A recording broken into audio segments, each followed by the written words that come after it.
Artest, Dennis Rodman. Those brothers, man, they knew their rotations, and like Phil would say, "You ready to go?" Nah.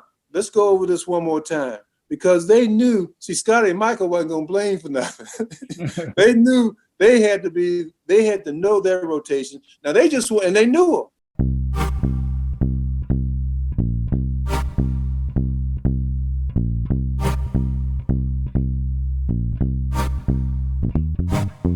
This is Tim Brown, author of the book, Uncommon Athletes, Filled with Passion, Fueled by Purpose. I'm excited to have with me Jim Cleamons. Coach is a 9-time NBA champion, and so he has a lot of experience in the NBA, but also was a very successful high school player, college player, first-round draft pick in the NBA. So, Coach, welcome to the show. Well, thank you very much. Thank you for having me. You can just share with us about your background in basketball. When did you fall in love with the game? I fell in love with the game of basketball middle school. I will tell anyone that will listen. My best sport was baseball. I was born in North Carolina, and being a Southern black young man, baseball was the game of the day. And then when we moved to Columbus, Ohio, baseball was still my sport. And in the 7th grade, I went out for the basketball team, and I just went out because it was basketball. Right. And I was the last guy cut, and I knew I wasn't any good, but I'm serious. Only thing I could do in the 7th grade, I could hustle. I played hard, and because I couldn't shoot, I would pass the ball, and that's why I played. I didn't shoot. I would find other guys and dish them ball. And in those days, everybody wants to score points. I didn't want to score points. I was just happy to hustle and happy our teams were winning. And being the last cut in the 7th grade, I thought that was phenomenal, because I knew nothing about the game. And as my wife would say, long story short,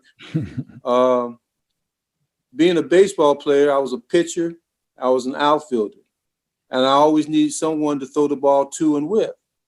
I played a little bit of football. I was a wide out and a defensive back, and we just played tackle, sandlot ball.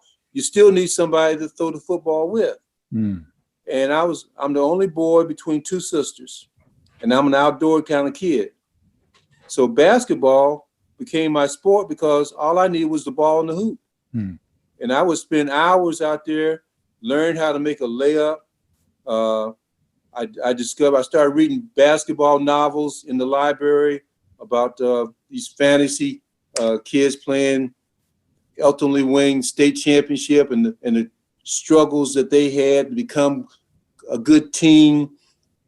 And all this stuff I began living on my own through these novels of seeing myself develop a basketball personality, because all I needed was a hoop and a ball.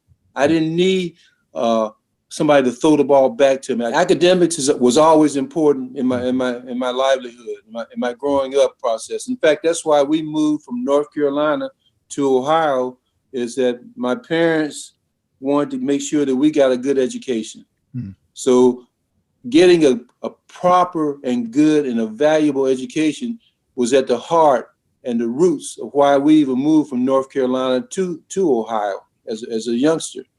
And so as I began to grow and become more inverted rather than extroverted, I began to see myself, and I learned that if I had good grades and I had decent athletic ability, there's a possibility I could get my college education paid for.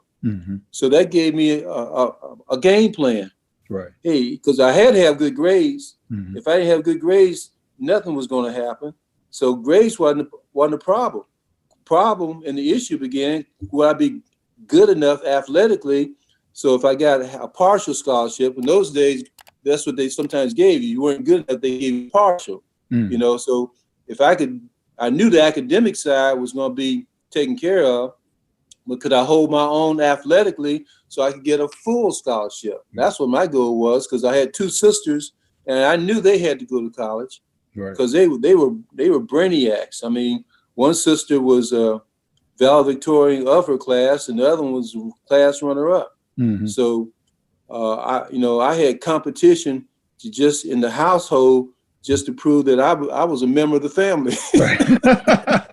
Had to get in where you fit in. That not only were you a good student, but you also were a good student of the game of basketball.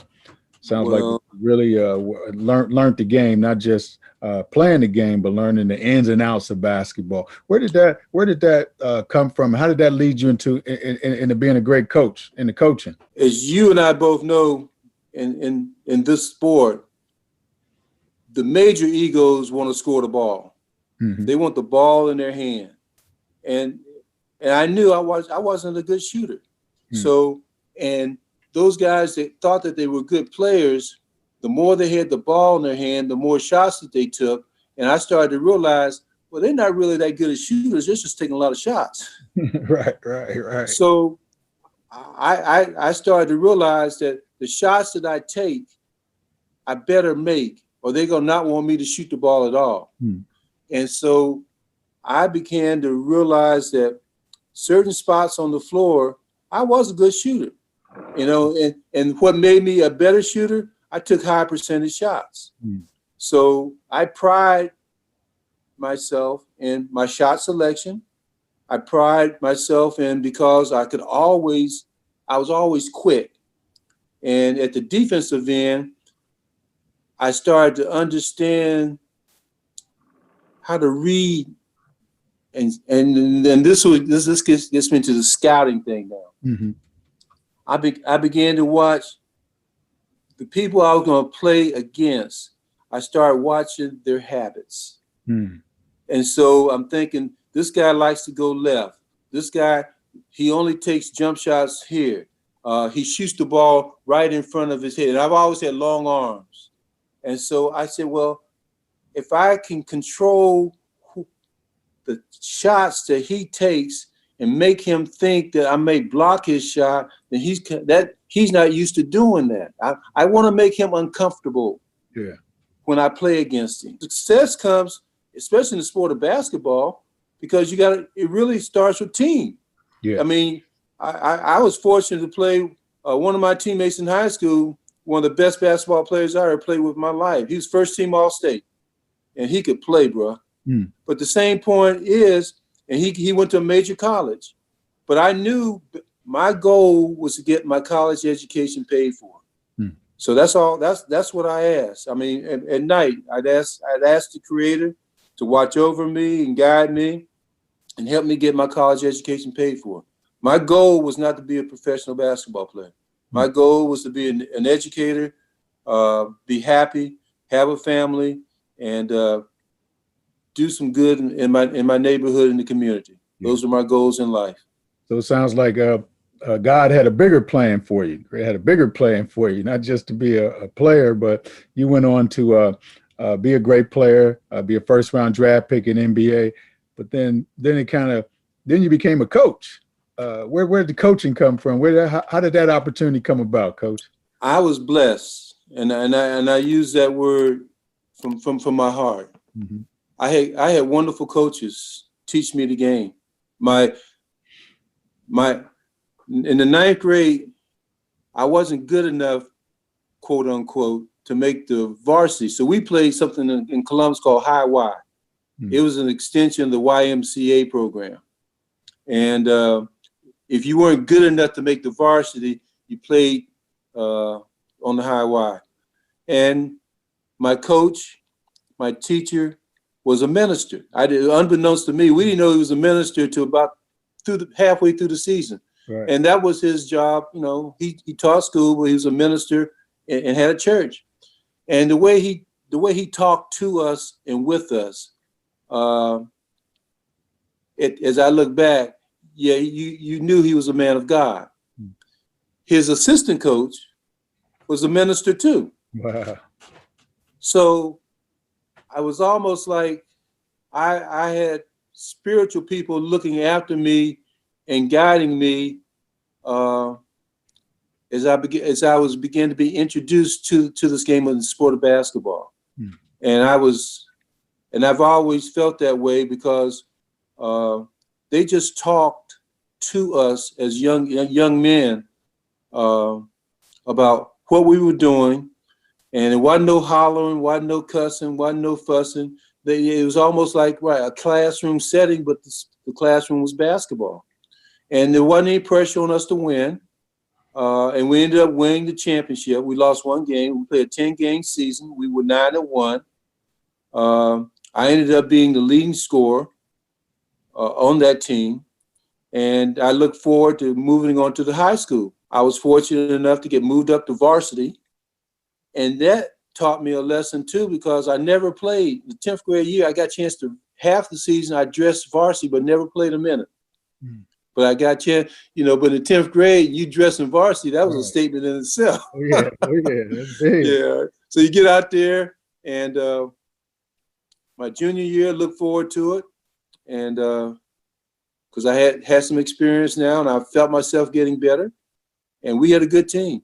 We lost 3 games that whole season, lost in the regional finals, 1 game away from the state, and then we felt we were disserved, very close game, and the 2 of us that were coming back, we made a vow that the following season, we blew a 13-point lead in the 4th quarter, and we lost in overtime. Wow.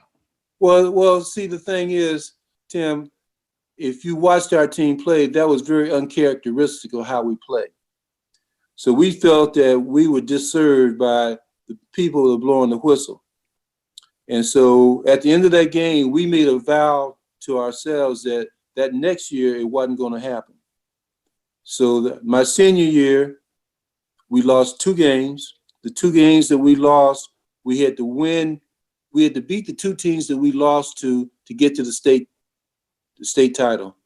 And my senior year, I'll say very unashamedly, we won the state title in 1967 by the largest margin of victory up until it may be exceeded now, but we won the state title by over 30 points. Wow. But once again, as a team, it wasn't me now. See, here the thing go, bro. It wasn't me. We were a team. See, I was on 3 teams. We lost 1 game when I was a sophomore, junior varsity, and we lost 5 games my whole high school career. But it wasn't me. It was us. And that team element, that unity. And it's not the fact that we were so embraced with each other's personalities off the floor, but we all lived in the same community.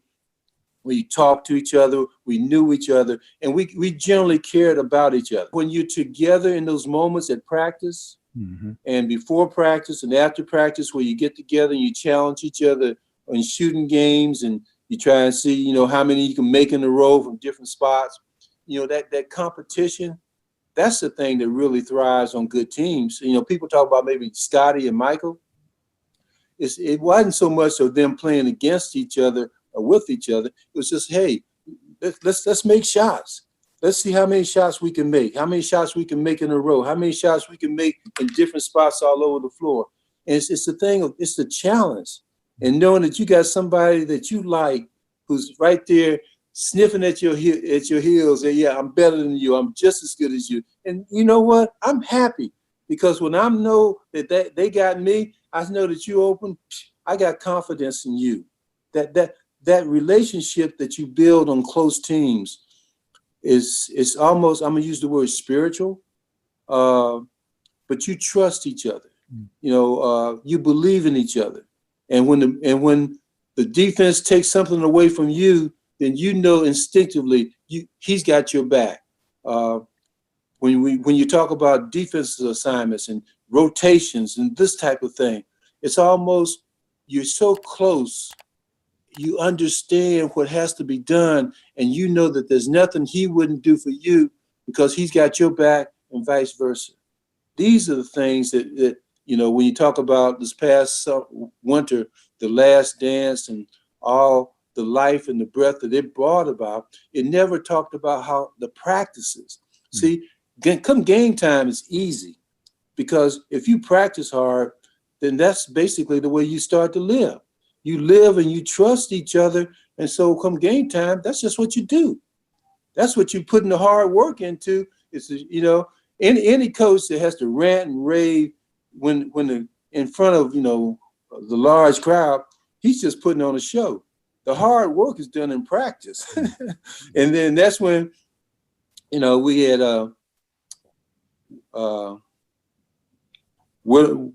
Meta World Peace, Artest, Dennis Rodman. Those brothers, man, they knew their rotations, and like Phil would say, "You ready to go?" Nah. Let's go over this one more time, because they knew. See, Scotty and Michael wasn't gonna blame for nothing. They knew they had to know their rotation. Now they knew them. They just wanted to make sure when the lights go on, everybody else knew their rotation. They knew they were the ones that were going to get blamed. Right. The superstars are not going to get blamed. But they're going to make sure that everybody knew the rotations. Now, so far as I'm concerned, as a teacher and as a coach, I'm loving that. Because they just want to make sure the I's are dotted and the T's are crossed. That attention to detail, that's what wins championships. It's not like I'm satisfied. No, you more than satisfied, because you know that everybody knows, are we coming on the pass? We coming on the bounce? How we getting out of this? Whose responsibility is A, B, C, and D? Who's blocking out? You know that's covered. That's what being a pro is all about. See, it's not just doing it, it's doing with purpose, and it's doing from the heart. That's what being a pro is about. And it sounds like, well, we all know you had a front row seat to all that. We watched it on television, The Last Dance, but I saw you sitting right there, watching that whole thing. I love what you talked about the attention to detail and the work that goes on before the game, before yes, the game actually starts. And that's one thing that you had a front row seat to watch Michael Jordan's work ethic, to watch Kobe's work ethic, to watch, and even the role players, quote unquote role players, but they're still professionals as well. And they put in just as much work. For the team to be successful. So from those experiences, can you give the audience a couple takeaways, from those experiences, sitting next to Phil and being there with Mike and Kobe and Shaq? What are some takeaways from those experiences? The biggest takeaway is that the way and I say we as a staff, and our philosophy, how we talk to our team.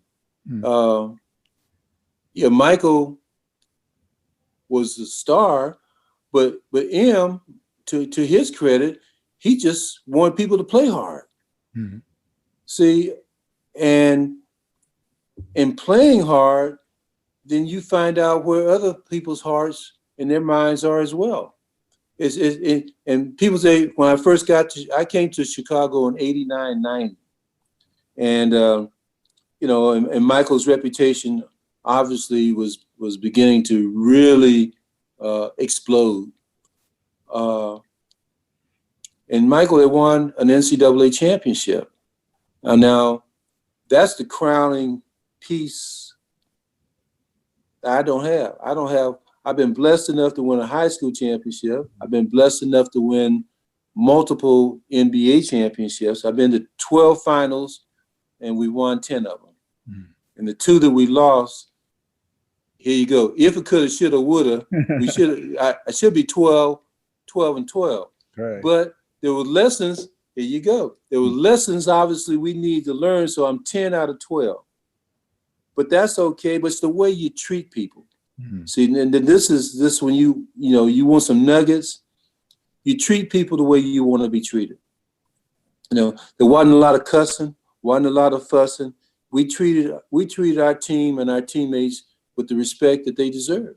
A lot of coaches, and I'm not throwing all coaches in one pile, but they've been taught, if I don't get on you, I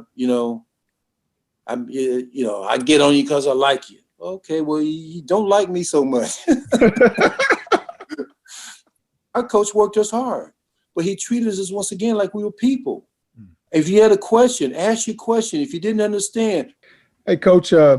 Well, that was some good gems about how those relationships and how to treat players. Well, what advice would you give to some young coaches today, some up and coming coaches? And I want to drop it down because I know you attend some high school games. I've seen you at some high school games in Columbus. I've seen you, and I've been watching you up there, watching the coaches and how they respond and how they react to players. What advice would you give some young coaches today?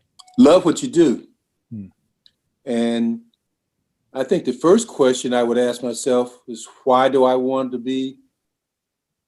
I call it teaching, because I think, and here's my distinction.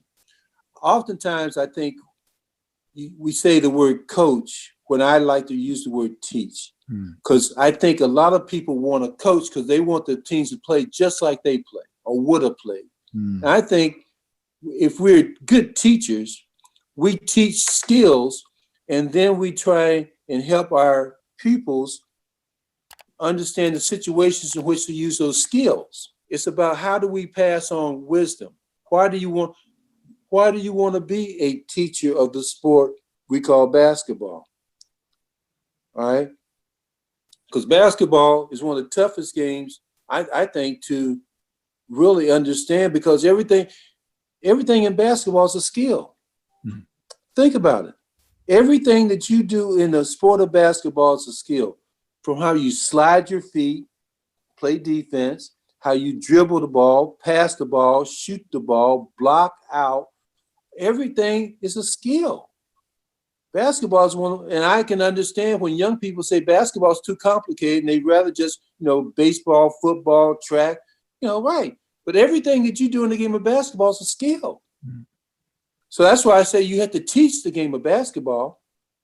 And what you hopefully teach is that you got to teach teamwork, because otherwise the strongest, most skillful player is going to dominate the ball. And history tells us that the person who's biggest is going to win a lot of games, but he may not be totally successful, because totally successful teams begin to mash resources, so to speak. And you have a lot of these combinations of players that can do a little bit of everything, and that becomes the better teams. And so when you start wanting to coach basketball, what are you coaching? How are you teaching them to use those skills? To me, that becomes the word now. Let's substitute the word teach.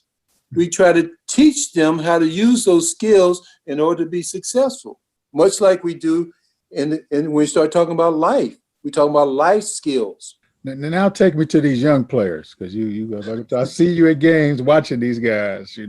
What is it that some words you would give to these young guys? Because the basketball is basketball. What are those intangibles that these guys need to acquire in order to be successful in the game?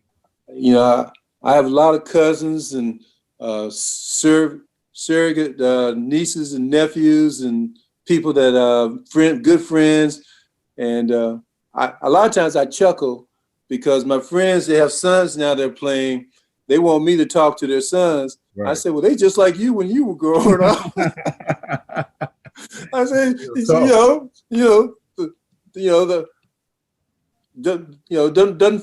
apple doesn't fall far from the tree. Yeah. But see, when you were growing up and we'd be walking home and I'd be telling you, this is what we're going to do. And you'd be looking at me like, oh, you crazy. But we end up winning. I'll be honest with you, Tim. I would write my own evaluation of how I thought I played. And I would study that. My rebounding, my defense, my openness to share the ball. Did I do what I was supposed to do on my rotations? And because we rarely play zone because we were so small, we had to play zone at times. And so zone that now requires a different mindset, because you don't have a man, you got an area, and are you talking to each other and with each other, and what are your communication skills? So these are things that I learned And I began to enjoy and seeing how the pieces came together. And that's what took me to teaching. When you get that group of young people who are willing to give and sacrifice for each other, you got something special. Oh, yeah. And that's why basketball is a special sport. Mm-hmm. You know, you just can't play one part of the game. Boy, you this has been a rich conversation. Boy, you dropped some stuff, and I appreciate all that. So 10-time champion. I want to make sure I got that right. You know, that's okay, bro. That's okay. Well, we appreciate you, and I just want to leave our audience with this: is that prayerfully it heard your heart. You know, from a coaching standpoint, just not being a coach, but being a teacher. You know, getting the most out of young people, and then for athletes, I think the important thing that you talked about was being a competitor. You know, if you're going to play this game, you know, play it to win. You know, be prepared to win. You know, amen. Be a competitor. And then the last thing is that all these skills we're talking about carry over into life.